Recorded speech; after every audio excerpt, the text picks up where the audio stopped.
नमस्कार, मैं प्रज्ञा क्रांति झारखंड के रांची जिला से आई हूँ। तो मितव्ययता का शाब्दिक अर्थ क्या है? मितव्ययता का शाब्दिक अर्थ है बचत करना या कम खर्च करना। अब बात आती है कि मितव्ययता का सूत्र हमें कहाँ से मिलता है। तो गायत्री परिवार के संस्थापक वेदमूर्ति तपोनिष्ठ पंडित श्री राम शर्मा आचार्य जी ने यज्ञोपवीत के 9 सूत्र दिए, जिनमें पंचशील और 4 सूत्र उन्होंने दिए। इनमें पंचशीलों में से एक शील है मितव्ययता। मितव्ययता आखिर हम इतना क्यों इस पर जोर देते हैं? हमारे मन में अनायास एक प्रश्न उठ सकता है कि एक व्यक्ति के सुधार से इतना क्या परिवर्तन आ जाएगा? अगर एक व्यक्ति श्रमशील बन जाए, सहनशील बन जाए, मितव्ययी बन जाए, सहकारी बन जाए, तो इससे इतना क्या परिवर्तन आ जाएगा कि एक इतने बड़ी तपस्वी को इसके बारे में इतना सोचना पड़ा, इतना बताना पड़ा। तो कहीं ना कहीं हम ये भूल जाते हैं कि एक व्यक्ति सिर्फ एक व्यक्ति नहीं है, बल्कि यही व्यक्ति एक परिवार, विश्व और परिवार राष्ट्र कर विश्व का निर्माण करता है, समाज का निर्माण करता है। तो अगर व्यक्ति सुधरेगा, व्यक्ति मितव्ययी बनेगा, तो हमारा परिवार मितव्ययी बनेगा, हमारा समाज मितव्ययी बनेगा और फिर राष्ट्र और फिर विश्व मितव्ययी बनेगा। पर मितव्ययी बनना क्यों जरूरी है? आखिर इसकी आधुनिक विश्व में क्या प्रासंगिकता है? तो हम जब भी समाचार देखते हैं, अभी हाल में ही हमने कई समाचार पढ़े, अगर हम परिवार के स्तर पर, छोटे स्तर पर बात करें, तो आप सब अखबार पढ़ते होंगे और आपने जरूर उस समाचार पर ध्यान दिया होगा जहाँ पर एक परिवार पूरा का पूरा खत्म हो जाता है, अपने अस्तित्व को समाप्त कर देता है अपने हाथों से। छोटे छोटे बच्चे, बुजुर्ग, उस परिवार के बेटे सब सुसाइड कर लेते हैं। इतना बड़ा स्टेप उठाते हैं क्योंकि उन्होंने कर्ज लिया था। और जब हम उस न्यूज़ को बहुत गहराई से सोचते हैं ना, तो हम ये देखते हैं कि उन्होंने कर्ज इसलिए नहीं लिया था क्योंकि उन्हें खाने के लाले पड़े हुए थे, उन्हें खाने की कमी नहीं थी, वो अच्छी जिंदगी जी रहे थे, वो बिना कर्ज लिए भी ऐशो आराम का जीवन जी सकते थे। एक अपर मिडिल क्लास की फैमिली से बिलोंग करने वाले लोग भी कर्ज लेकर, और अंत को जब उन्हें वो कर्ज नहीं चुका पाते, उन्हें लगता है कि अब अगर हम इसे नहीं चुकाएंगे हमारे बच्चों पर भी इसका असर पड़ेगा, वो पूरे परिवार को समाप्त कर देते हैं। आखिर क्यों? तो हमें इसका एक कारण समझ में आता है कि आज की उपभोक्तावादी संस्कृति में जब हम एक दूसरे को देखकर नकल करते हैं, हम समाज में जो 4 लोग हैं ना, हमारे आसपास, हमारे पड़ोसी, हमारे रिश्तेदार, उनके सामने अपनी एक इमेज शो करना चाहते हैं कि हाँ हम भी अमीर हैं, हमारे पास गाड़ी है, बंगला है। भले ही हम ऐसे, हमें बिना गाड़ी, बिना अच्छे बंगले के भी हम सुखी रह सकते हैं। जब हम इस बात पर गौर करते हैं ना कि जब हम सड़क पर जाते हैं, ट्रैफिक सिग्नल पर रुकते हैं, तो हम देखते हैं अक्सर कि कई बच्चे ऐसे हैं जो कि अनाथ हैं, वो भीख मांग रहे हैं, उन्हें भीख मांगना पड़ रहा है, उनकी मजबूरी है, पर उनके चेहरे पे भी मुस्कान है। कभी कभी हम देखते हैं कि कुछ लोग हैं जिनके घर पे जिनके सर पर छत नहीं है और वो मुस्कुरा रहे हैं, वो सुखी है, वो खुश है।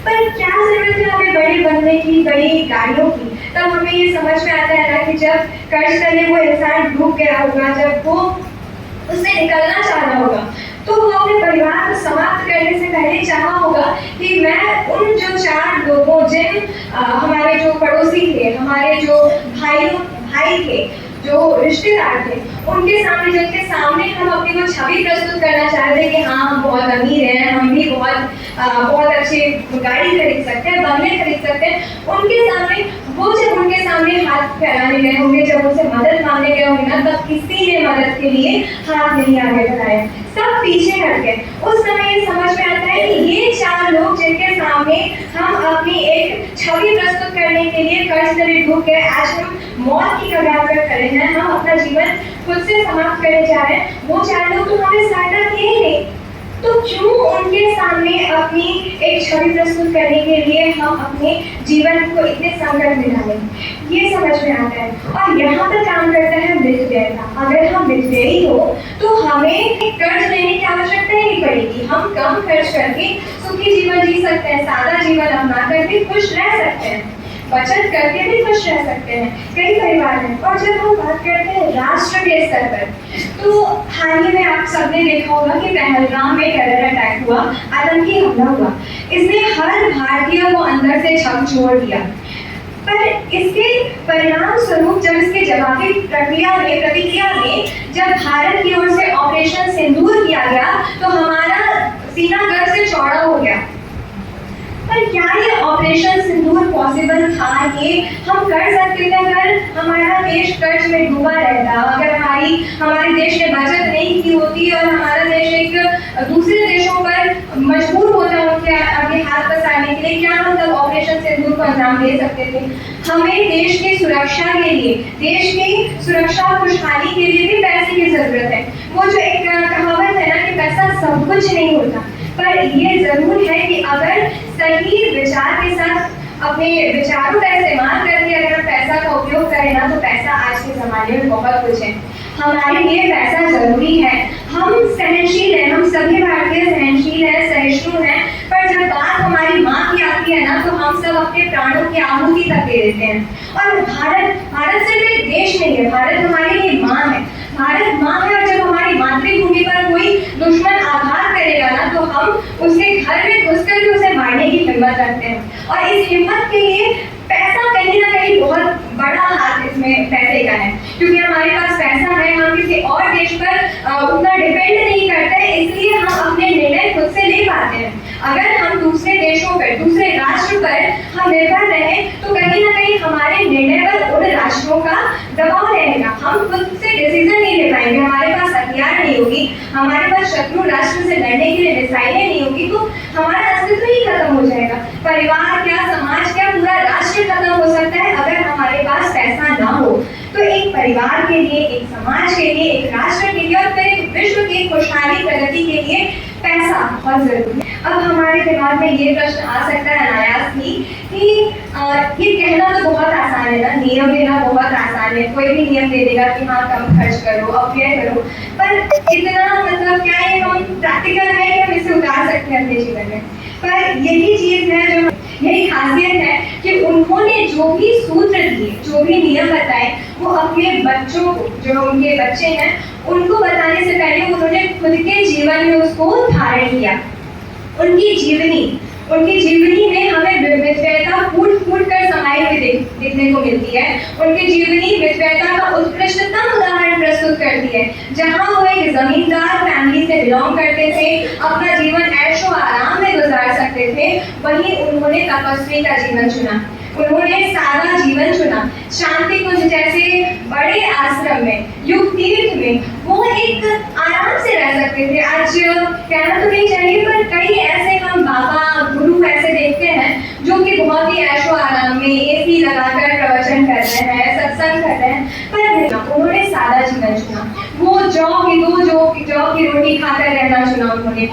2 जोड़ी कपड़े उन्होंने पहने। क्यों किया आखिर? उन्हें कमी तो नहीं थी, क्योंकि वो मितव्ययता अपनाना चाहते थे, क्योंकि मितव्ययता से उनका आत्म इंद्रिय संयम बढ़ेगा, आत्म संतोष की भावना उनकी प्रकट होगी, और इससे उनके जीवन को जो लोग आदर्श मानते हैं, उनके अनुयायी उनके जीवन को देखकर उनके जीवन को ये अपने में धारण करेंगे। तो यही चीज हमें सीखने को मिलती है। यहाँ पर एक और बात आती है कि मितव्ययता हम कैसे अपना सकते हैं। तो थोड़ा सा शॉर्ट में बताइए और भी देर है। तो मितव्ययता के लिए एक बहुत ही मेरे हिसाब से एक चीज है कि हम ब्रांडेड कपड़े के पीछे बहुत ज्यादा भागते हैं आजकल। ब्रांडेड क्या है? आखिर जो हस्तशिल्पकार हैं, जो ग्रामीण घर में जो लघु कुटीर उद्योग है, वो भी तो बहुत अच्छे कपड़े बनाते हैं। तो ब्रांडेड के पीछे न भागकर हम उनकी ओर रुख करें। इससे क्या है कि जो छोटे हैं उनकी प्रगति होगी, और जो बड़े हैं, अमीर हैं, वो और अमीर होते जा रहे हैं। ये चीज थोड़ा सी रुकेगी। तो मैं यही कहना चाहूँगी। और इसके साथ एक पॉइंट और है कि कई संसाधन भी हैं जो कि अनवीकरणीय संसाधन हैं, तो उनका अगर हम निरंतर बिना ध्यान दिए, बिना बचाए उपयोग करते जाए, तो वो समाप्त हो सकती है। तो जैसे कोयला है, ईंधन है, अगर वो समाप्त हो जाएगी तो भावी पीढ़ी को कुछ नहीं मिलेगा। तो हमारा कर्तव्य है कि हम अपने सुख के साथ भावी पीढ़ी के सुख का भी ध्यान रखें और उनके लिए भी मितव्ययता को अपनाएं। अपने परिवार, राष्ट्र और विश्व के कल्याण के लिए मितव्ययता को अपनाएं।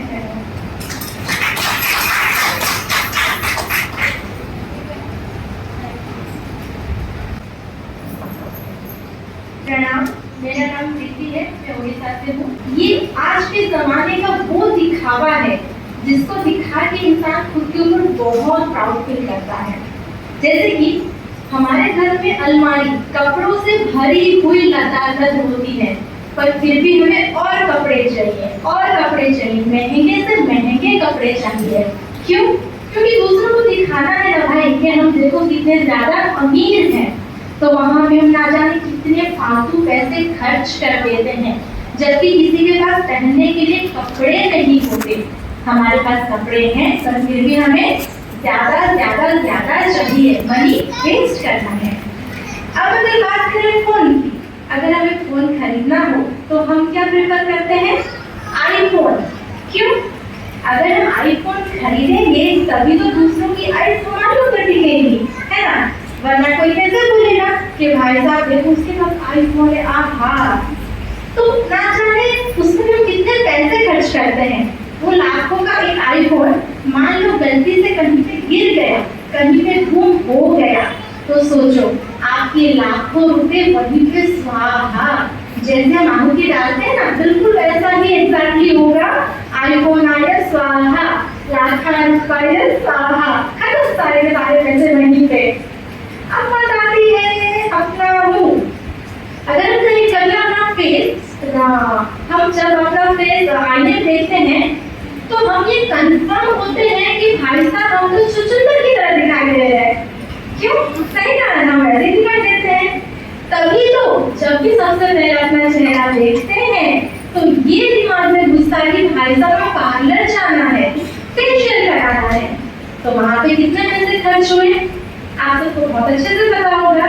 क्यों खर्च करना है? जब भगवान ने हमें नेचुरली इतना खूबसूरत बनाया है तो आप उसको एंजॉय करो ना। कभी आने में खुद को देख के ये बोलो कि वाओ बेटा तुम तो कितने खूबसूरत हो, भगवान ने तुम्हें कितना प्यारा बनाया है।